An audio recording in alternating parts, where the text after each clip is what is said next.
Continúo con la segunda parte de la reacción terapéutica negativa y el devenir de la culpa edípica.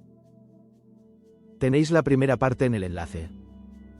Abundando en esto, muestra en el texto su arduo trabajo para hacer consciente al paciente su deseo de muerte hacia el padre y cómo éste le dice, en la sesión séptima, que no puede creer que haya tenido alguna vez ese deseo.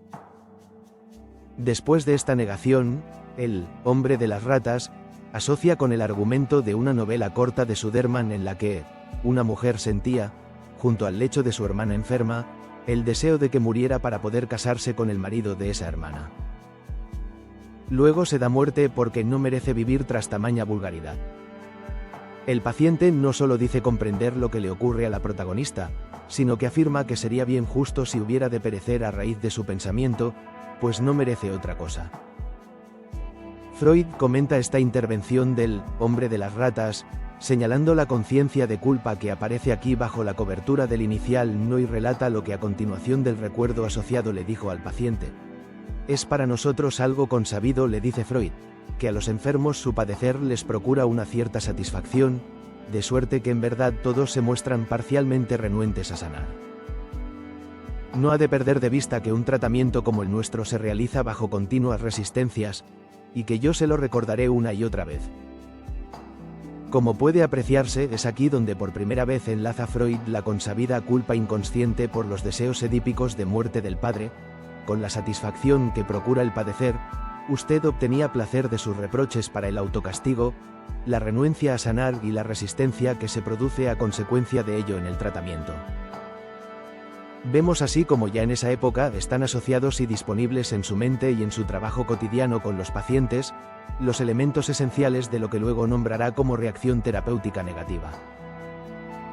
2 años después, Freud describe puntuaciones psicoanalíticas sobre un caso de paranoia descrito autobiográficamente, 1911.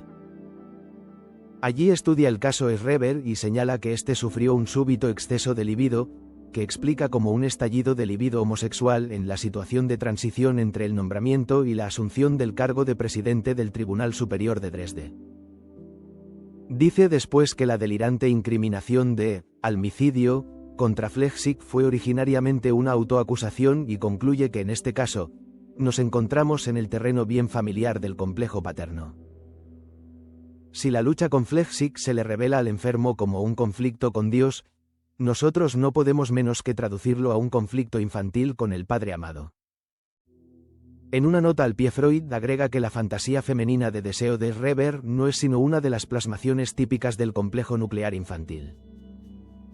En el desenlace del delirio de Schreber, la fantasía sexual infantil celebra un triunfo grandioso, la voluptuosidad misma es dictada por el temor de Dios, y Dios mismo, el Padre, no deja de exigírsela al enfermo.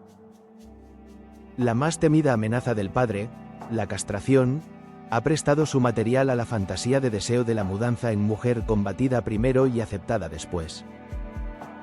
La referencia a una culpa, encubierta por la formación sustitutiva, homicidio, es muy nítida. Después vincula esta culpa con el onanismo de Schreber que remite a su vez a la fantasía edípica. Pero Freud no ha conceptualizado todavía la reacción terapéutica negativa ni deduce aquí que de la culpa edípica ante el éxito se desprenda el fracaso subsiguiente que se manifiesta con la enfermedad.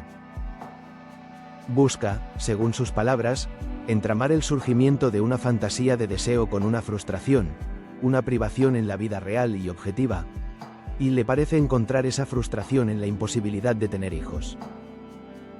¿Acaso el doctor Schreber forjó la fantasía de que si él fuera mujer sería más apto para tener hijos, y así halló el camino para resituarse en la postura femenina frente al padre, de la primera infancia? Preocupado en ese momento por explicar la paranoia, Freud se centra en analizar la fijación que sucede en estos casos y el motivo del desequilibrio. Personas que no se han soltado por completo del estadio del narcisismo, vale decir, que poseen allí una fijación que puede tener el efecto de una predisposición patológica, están expuestas al peligro de que una marea alta de libido que no encuentre otro decurso someta sus pulsiones sociales a la sexualización, y de ese modo deshaga las sublimaciones que había adquirido en su desarrollo. A semejante resultado puede llevar todo cuanto provoque una corriente retrocedente de la libido, regresión, tanto por un lado, un refuerzo colateral por desengaño con la mujer, una retroestasis directa por fracasos en los vínculos sociales con el hombre, casos ambos de frustración, como por otro lado, un acrecentamiento general de la libido demasiado violento para que pueda hallar tramitación por los caminos y abiertos y que por eso rompe el dique en el punto más endeble del edificio. Pienso que Freud tuvo al analizar este caso, la oportunidad de explicarlo como un fracaso al triunfar, tomando como motivo el complejo paterno y la culpa inconsciente, pero no centró en la culpa la fuente de la crisis y buscó en su lugar la fijación y la frustración como motivos suficientes. Pudo vincular el acrecentamiento de la libido yoica a la importancia del grado profesional adquirido y su significado de rivalidad y triunfo ante el padre omnipotente, pero prefirió centrarse en la frustración por el vínculo marital estéril. Hay que esperar 5 años a que Freud aborde este tema al referirse a los que fracasan cuando triunfan, en un apartado de su artículo, algunos tipos de carácter dilucidados por el trabajo psicoanalítico.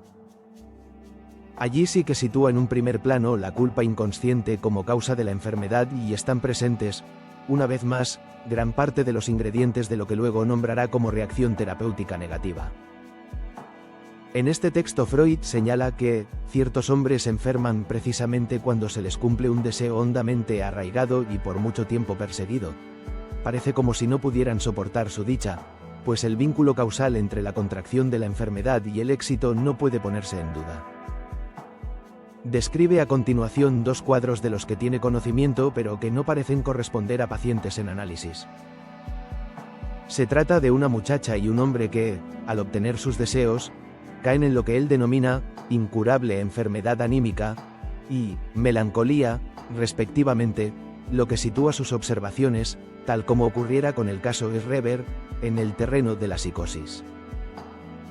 Por diversos que sean estos 2 casos en otros aspectos, dice Freud, coinciden en uno, a saber, que la contracción de la enfermedad subsigue al cumplimiento del deseo y aniquila el goce de este. Más adelante afirma, en esos casos excepcionales en que los hombres se enferman con el triunfo, la frustración interior ha producido efectos por sí sola, y aún ha surgido únicamente después que la frustración exterior cedió lugar al cumplimiento del deseo. Poco después agrega, el trabajo analítico nos muestra fácilmente que son poderes de la conciencia moral los que prohíben a la persona extraer de ese feliz cambio objetivo el provecho largamente esperado. No obstante, averiguar la esencia y el origen de estas tendencias correctoras y punitivas, que a menudo nos sorprenden aún allí donde no esperaríamos hallarlas, es tarea difícil. Como señalaba antes, podemos ver que estos casos coinciden en su causa con lo que luego será postulado como reacción terapéutica negativa, tanto en la circunstancia de que a una mejora, cumplimiento de deseo, le sucede un empeoramiento, como en que el origen de ese empeoramiento hay que buscarlo en los poderes de la conciencia moral. Conciencia moral que aparece ya aquí vinculada directamente al fenómeno patológico, como luego confirmará Freud en numerosas ocasiones.